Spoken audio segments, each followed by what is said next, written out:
Melvin, Randy here. Today I thought I'd do a video on how to drive a John Deere 2010. Again, this is my grandpa's John Deere 2010 here. And if you've never driven a tractor before, well, I guess it's a little bit different than like a regular vehicle. One of the, probably at least of the older tractors here, most notable differences, they all have clutches with gear shifts for the most part. They're on older tractors. That's not necessarily true of newer tractors now anymore, by the way. Although I'm not, well, I guess in a way you could say some of the newer tractors have automatic transmissions in a way. They're not quite maybe automatic like in the sense of cars, but anyway, John Deere 2010 here, so we're going to show you how to drive this here today. This is a gasoline tractor, roughly 45 horsepower here. So, first off, controls. Got your clutch. That's the clutch on this side. This, I believe, is a hydraulic pump disconnect, so you push that down, and that is supposed to disconnect the hydraulic pump. I'm not really entirely sure what the purpose of that is, but that's what it is. Got your PTO right here. So you pull that, and your PTO is now on. And we push it back here. Yeah, there we go. And as far as I know, if you pull back or push back on, I believe that's supposed to brake it as well, by the way. Down here, got your key to turn it on. That also is the start as well, by the way.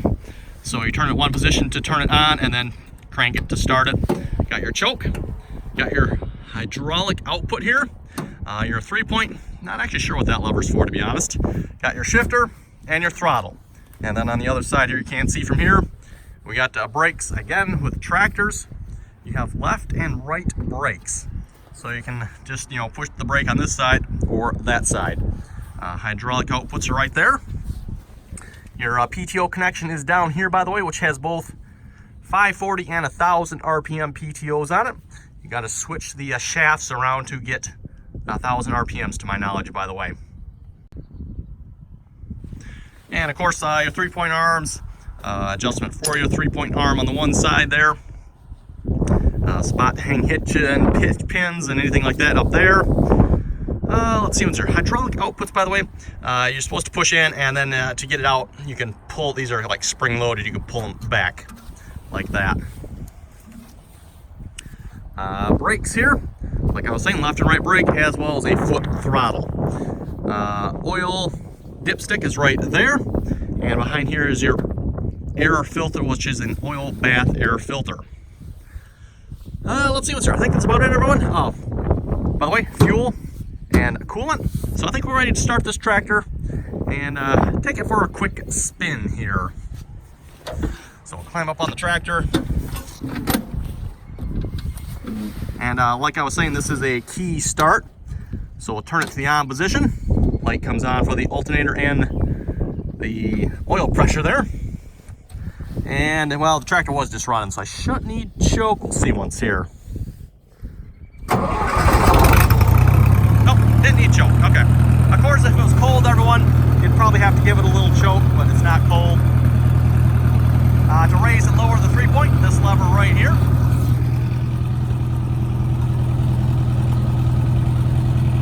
Goes up, 3-point goes back down.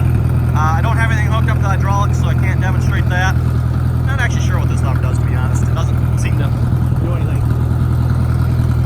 Not really sure. It's probably supposed to do something, but...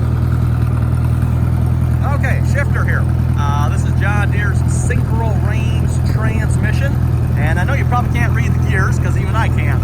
So you got 1, 2, reverse, 3, 4, reverse, 5, 6 reverse, and then 7 and 8.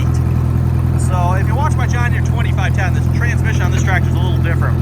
So it's 1, 2, 3, 4, 5, 6, 7, 8, and then there are 3 reverse gears. So all the way up in this position, by the way, is park. So when it's up here, the tractor is in park. There's no park brake. The transmission actually goes in park. So we'll pull that down, go to our first set of ranges here, which is 1, 2, and reverse. First gear here. And we'll give ourselves a little throttle here. So the one issue with this tractor here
throttle it back down. Again, your light switches are right there. And shut the tractor off. Turn the key. And there we go. It is off. No, I think that's an accessory position. I turned it a little too far. There we go. Now that's off. It's not quite straight up and down when it's off there. Okay, everyone, and that's how you drive a John Deere 2010. One of the interesting things about this tractor, it does not have a differential lock to my knowledge, which is a little bit odd for this tractor. I don't know why John Deere doesn't have that. Most tractors will have a diff lock, a way to lock both the left and the right tires. Again, if you're not familiar with it, basically let's say you get into a sticky situation here. Only one tire will spin because there's a differential in the rear that allows the rear tires to spin at different speeds. Those different speeds also means only one tire can spin. So if you get one tire stuck, you're going to be, well, sticky situation. Normally you would have a diff lock where you could lock the diffs, that way both tires are powered and will not spin. Of course, you don't want to turn when doing that. That's hard on your differentials and basically just hard on like the rear end of the tractor. So yeah, no diff locks on this tractor. Some odd reason, I don't quite understand that.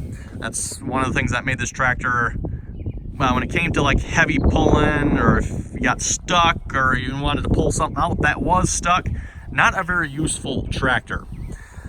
Let's see what's here. Anything else to note? I think that's about it, everyone. You got any comments or questions, anything to add, be sure to leave them down below.